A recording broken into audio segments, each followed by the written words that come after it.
Hello, friends. Do you love to travel and learn about new places and things? Great! Then you are in the right place. Join Jasmine the cat and Gracie the tortoise as they have fun exploring the USA, the world, and beyond. Hello, friends. It's Jasmine, the Jazzy Gray Cat, here with my bestie Gracie, the super smart tortoise. Say hi, Gracie. Greetings, my good friends. Gracie here.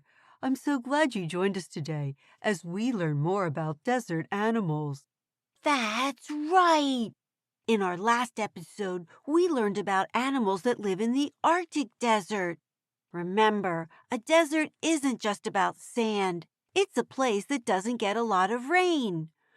So, the Arctic is a snow desert. Excellent recap, Jasmine. That's right. A desert is a place that gets fewer than 10 inches of rain in a year. Sometimes it might not even rain for years. Wow, that's hard to believe. No rain for a year.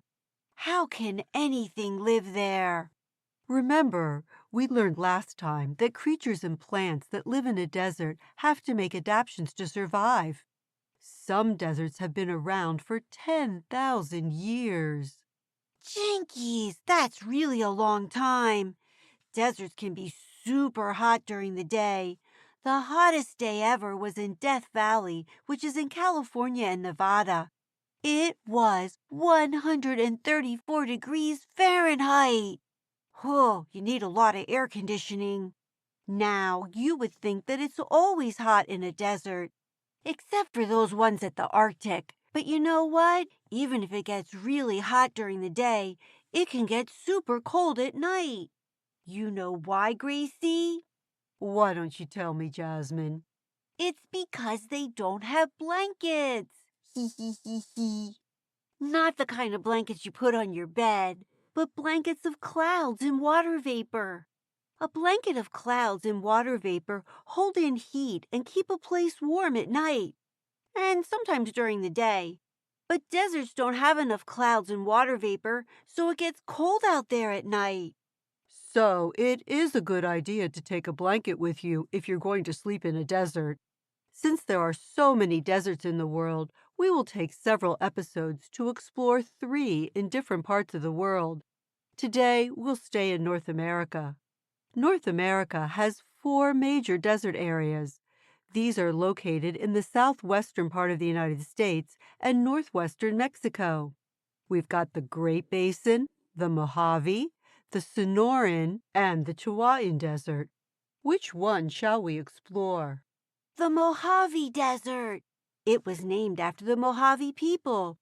Even though it's the hottest place in North America, the Mojave Desert is really beautiful and is a movie star. Parts of one of the Star Trek movies was filmed here. I agree. Before we talk about the animals, I will give you 3 facts about the lovely Joshua tree, which only grows here in the Mojave. First, it isn't really a tree, but a yucca plant. Second, Joshua trees can get very old, living from 150 to 300 years. Can I tell the last fact, Gracie? Go ahead, Jasmine. Thanks so much. Joshua trees were named by the Mormon settlers who thought the tree reminded them of Joshua from the Bible, lifting his arms up in prayer. Now, time to see what animals live here. Let me think. Despite the harsh environment, many animals live here. To name a few, you can find the bighorn sheep, roadrunners, mountain lions, burrowing owls, horned lizards, jackrabbits, giant desert hairy scorpion, burrow deer, desert tortoise, my favorite, Gila monster, and there are so many more. Wow! Who would have thought that so many animals like it warm and dry? We have already talked about the Gila monster in our lizards episode, and also the jackrabbit in our San Diego episode, so I'm going to feature the Roadrunner to start with. The Roadrunner is also a movie star. He's in those Looney Tune cartoons with the coyote, and he's always outsmarting him. Meep, meep. Yes, he always does seem to outwit that coyote.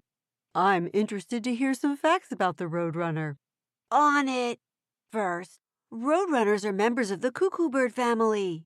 The Native American people thought they brought good luck and good health. They called the roadrunner the medicine bird. Roadrunners can fly, but they would rather run around on the ground. They zoom around at up to 20 miles per hour. When they leave footprints in the dry ground, they're shaped like the letter X. This is because they have 4 toes, 2 point forward and 2 point backwards. These footprints makes them harder to track since you can't tell which way they are running. What else? Roadrunners are called snake killers because they eat rattlesnakes. Roadrunners can catch rattlesnakes because they are so fast. They're super important to the ecosystem because they're the only guys who eat the tarantula hawk wasp. If a roadrunner is chilly, it will soak up some rays through the black skin on its back. How does the roadrunner find water in the desert, Jasmine? It must get hot with all that running around. Get this, Gracie, it doesn't have to find water because it doesn't drink.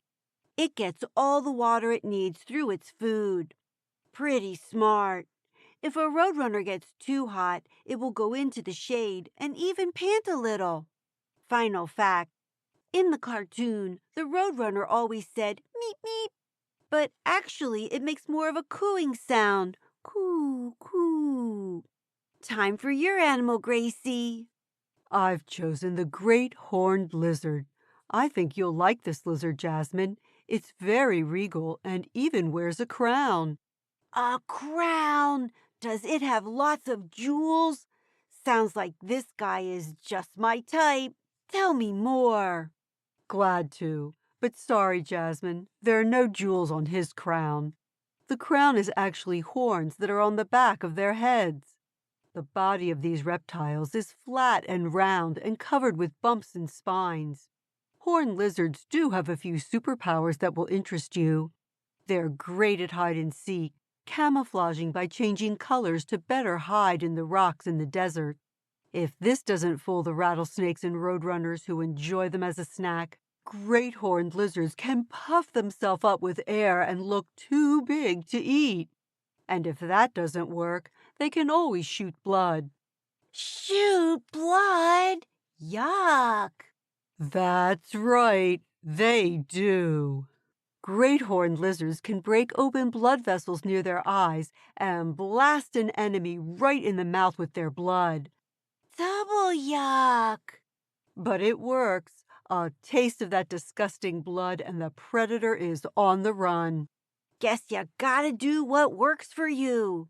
Is there anything less gross about them? Let me think. Well, all these handy skills are ready to use as soon as the babies hatch in late summer. Adults and young zap out their sticky tongues like rubber bands to catch their favorite foods, ants, spiders, and other insects. Wow, they sure are interesting. Gracie, I know we said we would only do 2 animals, but we can't forget the kangaroo rat. They're so adorable. They are, Jasmine. I guess we'll have to do 2 episodes on North American desert animals then. Huzzah! Let's do lizard jokes so we can do more exploring. What did the lizard put on his kitchen floor? Oh my, a rug? No, reptiles. Get it? Your turn. Oh, I do see. Well, why did the lizard say quack? I know. She was learning a new language. My favorite fact is a gross one. Horned lizards shoot blood from their eyes. How about you, Gracie? My favorite fact is that roadrunners have 4 toes and leave a footprint like an X to confuse their enemies. How about you, friends? What was your favorite fact? Don't forget to tell someone you love. That's right, and come back next time for more desert animals. Bye now. Say goodbye, Gracie. Goodbye, my dear friends. See you next time. Hey everybody, thanks for joining Jasmine and Gracie on their adventure today. Come back next week for the next one. Hello, everybody. It's Gwen here. If you want to know more about the places we visited, just go to our website, jasmineandgracie.podbean.com, and go to the sources page, and you can find out all about the great places that we visited. See you next week. Bye-bye.